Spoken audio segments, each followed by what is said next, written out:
사도행전 15절 말씀 같이 합독을 하겠습니다. 시작. 환난날에 나를 부르라. 내가 너를 건지리니 네가 나를 영원하게 하리로다. 아멘. 어디 가든지 마스크 쓰고 있는 것이 쉬운 일이 아니죠. 답답합니다. 지난주에 그 바레인 권수일 목사님이 그런 말을 했죠. 마스크 쓰고 설교하기는 난생 처음이다. 난생 처음이다. 제가 마스크를 쓰고 설교를 해야 된다니까 깜짝 놀래요. 아니 형님, 마스크를 쓰고 해야 되니까 마스크를 써야 됩니다. 왜냐하면은 예배 드릴 때 설교자가 마스크를 쓰지 않고 설교하게 되면은 간염법 위반입니다. 네, 간염법 위반입니다. 여기서 여러분들이 마스크를 쓰지 않으면 1인당 10만 원의 벌금입니다. 얼마요? 10만 원, 10만 원. 그런데 저는 이 시설에, 이 교회 대표이기 때문에 얼마 내죠? 아는 사람들 300만 원이에요. 300만 원. 여기서 마스크를 쓰지 않고 예배 드리면은 개인적으로는 10만 원을 벌금 주시면 저는 300만 원을 벌금으로 해요. 네. 그럼 제가 300만 원을 낼 그런 능력이 없으니까 우리 성도님들이 나눠서 내야겠죠? 조금 답답하시더라도 제가 설교도 짧게 하려고 노력을 하니까 그러니까 우리가 이 코로나가 우리 다 백신 맞았습니다. 저도 1차 백신을 맞고 여기 아마 거의 우리 저기 반지자님도 또 지난주에 백신을 맞았고 우리 또 권유한 집사님도 백신을 맞았고 우리 사모님하고 우리 저기 윤 집사님은 안 맞은 것 같아요. 그렇죠? 거의 지금 우리 여기 80% 이상 다 백신을 맞았습니다. 무슨 얘기인가 하면은 코로나에 감염될 확률이 10%에서부터 20%는 안 된다는 겁니다. 그래서 사실 우리는 지금 마스크를 안 쓰고 예배를 드려도 어때요? 상관이 없어요. 그러나 오늘 백신을 안 맞은 사람들이 있기 때문에 그분들 때문에 우리가 그분들을 위해서 마스크를 써야 됩니다. 5월 10일부터 지난주 2월 18일까지 금요일까지 40일 작정 기도를 마쳤습니다. 매일 새벽 그 다음에 오후에 작정해서 하나님께 기도를 드렸습니다. 작정을 기도한 것은 여러분들 다 알겠지만 코로나로 인하여 어려운 때를 만났기 때문에 기도할 수밖에 없었습니다. 매일 드리는 기도로는 부족함을 느껴서 작정하여 기도해야겠다. 기도에 집중하고 또 생활에 절제가 되어져야 되겠다. 그리고 지금 당하는 고난이 환난이 아니라 앞으로 당할 환난, 고난을 알기 때문에 방패로 삼아서 하나님께 기도했습니다. 이렇게 하루 이틀, 일주일 정도 지나는데 이게 작정해서 기도하면은 여러분들도 하시는 분들 다 경험이 있겠지만은 지루하고 힘이 듭니다. 근데 이번에는 하나님의 도우심 가운데 시간이 훌쩍 지나갔어요. 그리고 30일째 되는 날 하나님께서 몇 가지 은혜를 부으셔가지고 제가 달력을 살펴보니까 그날이 30일이 넘어가는 날이었어요. 이야, 그렇구나. 하나님이 너 작정 기도를 지금 하구나라는 사실을 하나님이 상기해 주신 것이죠. 이번 40일 작정 기도에는 6가지 기도 제목을 가지고 기도했습니다. 그리고 기도 중에 얻은 하나님의 은혜는 그 기도 제목의 응답보다는 더 귀한 2가지를 깨닫게 되었습니다. 하나는 하나님과의 대화를 통해서 나를 구원하여 주신 하나님의 은혜에 대해서 다시 한번 감사하게 되었습니다. 그 죽음의 골짜기에서 사망의 골짜기에서 가난의 골짜기에서 건져주신 십자가의 은혜를 깊이 묵상하며 감사하게 됐습니다. 신앙생활이 40년이 넘어섰으니까 구원에 대한 감사가 점점 사라지고 우리의 믿음이 화석처럼 굳어져 버린 그런 모습을 보게 되었습니다. 그때 나를 하나님께서 구원해 주신 그 은혜에 감사하여 기도하게 될 때에 하나님께서 내 마음에 감동을 주셨습니다. 두 번째로 기도만 한 것이 아니라 1시간을 정해놓고 먼저 성경을 읽고 그 다음에 찬송을 부르고 기도를 했습니다. 성경을 읽고 찬송 부르고 기도하니까 그 기도에 능력이 더해졌습니다. 그리고 하나님 말씀에 의지하여 기도하니까 기도가 더 은혜가 넘쳤습니다.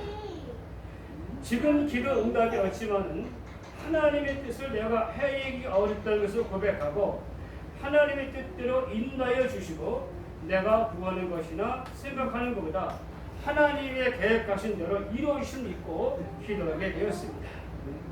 이번 40일 작정기도를 통하여 이 두 가지 기도의 교훈을 얻게 되었습니다. 자, 오늘 시편 50편 15절의 말씀은 이런 말씀입니다. 환난 날에 나를 부르라. 환난 날에 어려울 때 누구를 부르라? 여호와 하나님을 부르라. 내가 너를 건지리. 누가? 하나님이 기도하는 사람을 부르짖는 사람들을 부르짖어 기도하는 사람을 건지리니 네가 나를 영화롭게 하리라. 즉 이 말씀 뭡니까? 우리의 그 어림을 통하여 하나님의 영광이 세상에 드러나게 될 것이다 라는 말씀을 우리에게 전하시는 것을 우리가 보게 됩니다. 그런데 시편 50편은 이런 걸 보시면 아삽의 시라고 되어져 있습니다. 아삽은 역대상 66장 39절 43절에 등장하는 네이지파 사람입니다. 네이지파 게르손 자손 헤만의 형제 베리아의 아들입니다.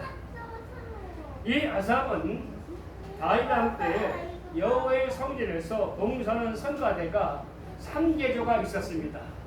3계조로 쉽게 말하면 아침에 하는 성가대, 점심에 부르는 성가대, 저녁에 부르는 성가대. 예, 이 3계조 가운데 하나여 성가대 지휘자가 아삽이었습니다. 이 성가대의 봉사의 직분은 가문대대로 세습화되어서 내렸다고 합니다. 이 아삽이라는 이름의 뜻은 모으는 자란 뜻입니다. 모은다. 참 은혜가 있죠. 오늘 환난을 당하여 마음이 흩어지고 어지러운 하나님 백성들을 하나님의 성전으로 모으는 사명을 말하고 있는 것을 우리가 보게 됩니다. 환난을 당하게 되면은 나타나는 성도들의 두 가지 종류의 사람들이 있습니다. 하나는 환난을 당하면 하나님을 원망하고 불평하면서 하나님께로부터 멀어지는 사람입니다. 또 한 사람은 그 속에서 하나님의 뜻을 살피고 감사하고 찬송하고 하나님을 더욱 가까이 한 사람입니다.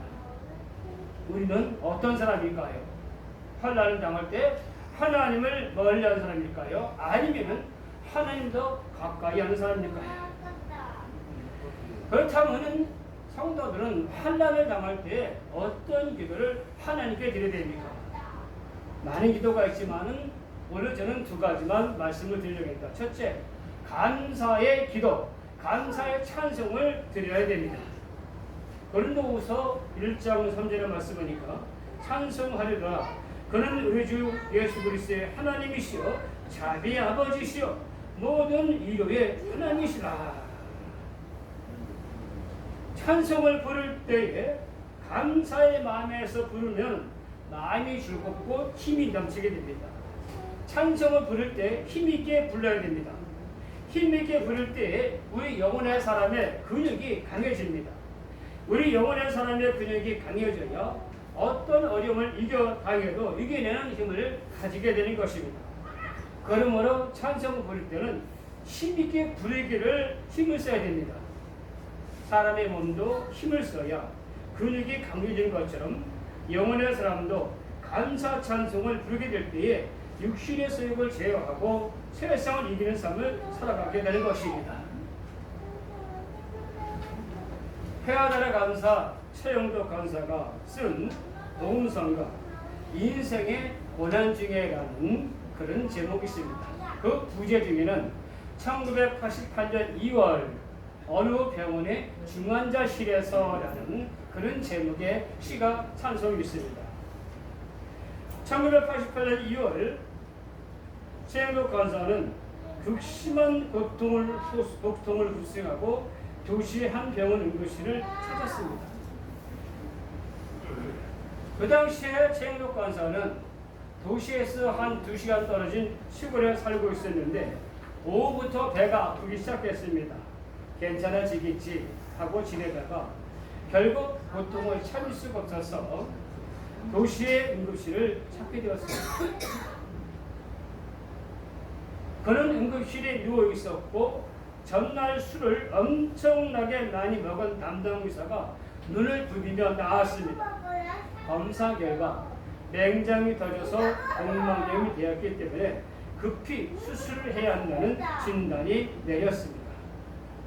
늦은 시간에 달리 갈 곳도 없이 그 극심한 고통을 참을 수가 없어 그 의사에게 몸을 맡겼습니다. 수술하는 내내 수술은 너무도 고통스럽게 진행됐습니다. 공망염 때문인지 의사의 수술 때문인지 구분할 수 없을 정도로 칼을 에이는 통증은 자신의 뱃속에서 퍼져나가고 있었습니다. 극심한 고통으로 인해 실신한 상태로 중환자실로 옮겨놨습니다. 그는 꿈에서조차도 너무도 아파서 그 통증에 눌러서 깨어났습니다. 그때 사람들은 최영록 간사가 깨어난지도 모르고 간호사들은 이야기를 하고 있습니다. 야, 글쎄 이 환자 대단하다. 네.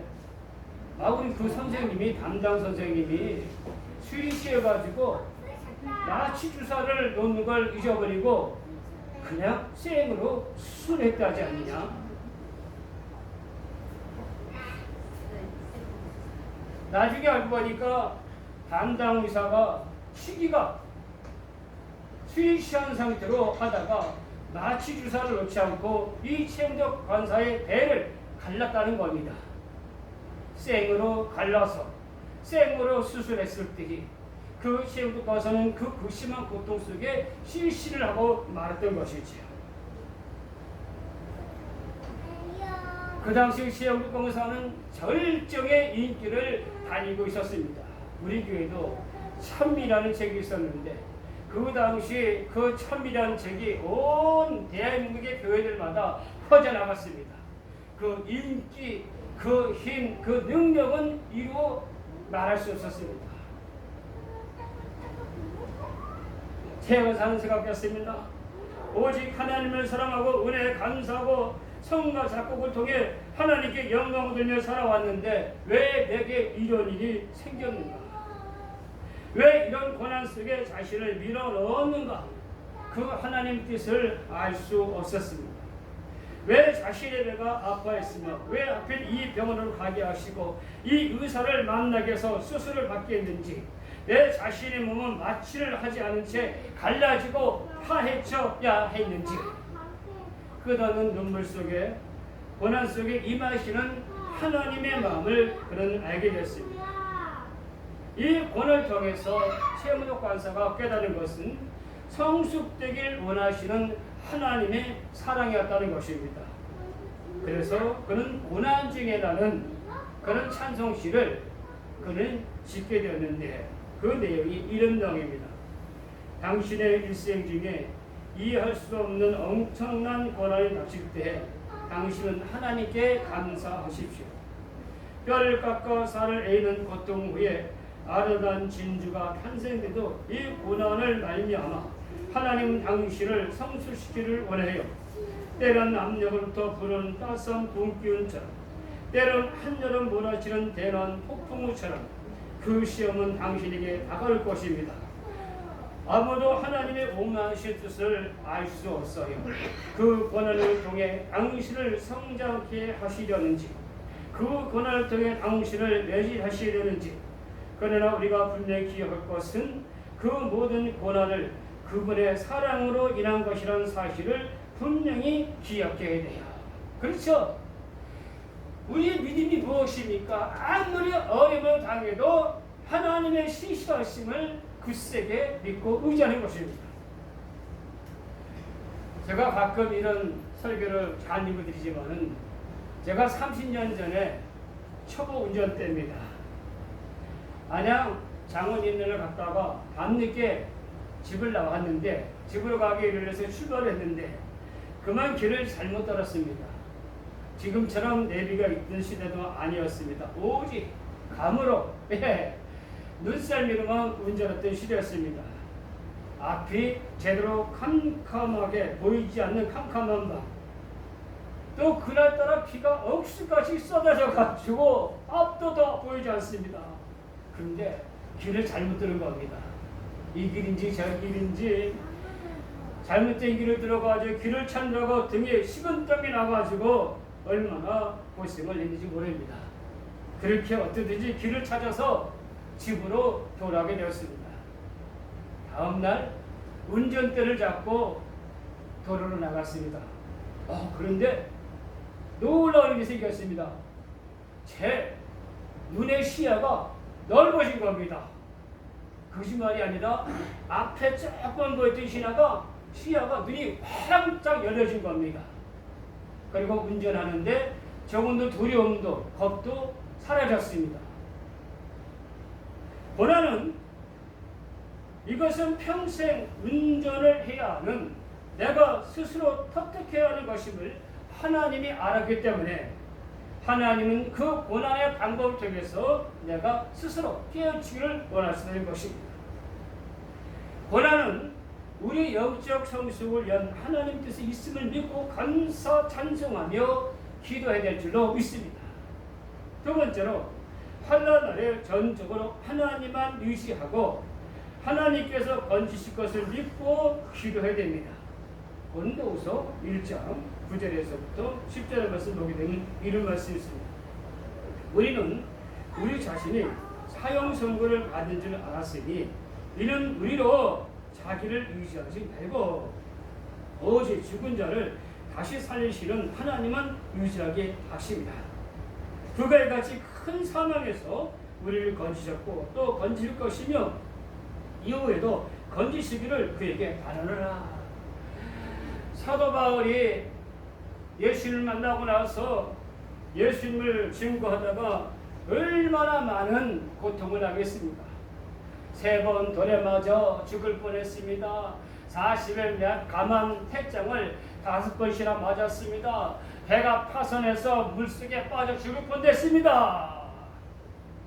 세상에 사도 바울처럼 정말 사형 선고를 받아 죽음 직전에 여러 번 간 사람도 없었을 것입니다. 그러나 바울은 이렇게 말했습니다. 그가 이같이 하나님이 큰 사망에서 우리를 건지셨고 또 건지실 것이며 이후에도 건지시기를 그에게 바라노라. 할렐루야. 하나님이 지금도 구원해 주셨지만 이후에도 구원해 주시고 미래에도 하나님이 우리를 구원해 주실 것이다. 하나님이 한 번 구원해 주시다. 하나님 나를 낳고 거듭나기서 그것으로 끝난 것이 아닙니다. 하나님은 우리를 평생 지켜주시고 책임져 준다는 것입니다.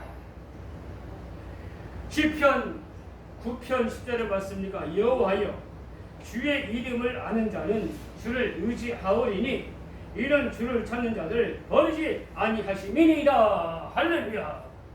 여호와 하나님 구원의 하나님 이름을 부르는 자를 주의 이름을 부르는 자를 하나님께서 버리지 아니하신다라고 말씀하고 있습니다. 인간이 헐렁나오면 깨닫는 것이 무엇입니까? 그것은 인간이 한없이 연약한 존재고 하나님은 우주를 만드셨는데 나는 먼지 같은 존재인 것을 깨닫는 것입니다. 그래서 고난을 당하면 세상을 자신을 의지하지 않고 하나님을 의지하게 되는 것입니다. 환난이 아무리 강하고 삶이 힘들어도 하나님께서는 능치 못할 일이 없는 것을 믿는 것입니다. 알곡과 쪽정이를 어떻게 고릅니까? 바로 키에 함께 올려놓고 바람에 키질을 하는 것입니다. 쭉정이는 바람에 날려가고 알곡은 안으로 무어들여집니다. 10편 1편 4절 말씀이가 악인들은 그릇이 아니하며 오직 바람에 나는 겨와 같도다. 욥기 21장 18절의 말씀에 그들이 바람 앞에 건물같이 폭풍에 날려가는 겨같이 되었도다. 마태복음 3장 12절 예수님께서 말씀하셨습니다. 손에 피를 들고 자기의 파장마당을 정하게 하사 알곡은 모아 곡관에 들이고 쭉정이는 꺼지지 않는 불에 태우시리라. 쭉정인지 알곡인지는 건망을 봐서는 분간할 수 없습니다. 그러나 환란의 바람 불면은 우리는 참 신자인지 거짓 신자를 알 수 있게 되는 것입니다. 쭉정이는 그 속에 알맹이가 없습니다. 우리가 욕실에서 샴푸를 쓰게 됩니다. 빈 샴푸통은 이리저리 자꾸 넘어집니다. 조금 남은 통은 조금만 움직여도 심하게 찰랑거립니다. 정말 우리는 환란의 바람 앞에 하나님 말을 굳세게 의지합니까? 중국 내륙 선교를 담당했던 허드슨 테일러는 엄청난 고난을 당했습니다. 그는 견딜 수 없는 믿음의 시련을 여러 번 당했습니다. 그런 경우 때마다 그는 한 친한 친구로부터 위로와 소망이라는 편지를 받고 그런 힘을 얻었습니다. 그 편지의 내용은 이런 내용이 있어. 믿음이라는 것은 더 많은 믿음을 가지고 오겠다고 내 힘으로 애쓰는 데서 더 강해지는 것이 아니라, 잘 들으셔요, 하나님의 신실하심에 전적으로 맡기는 데서 강해지는 것이다. 할렐루야. 내가 믿음을 얻기 위해서 하나님 믿음 주세요.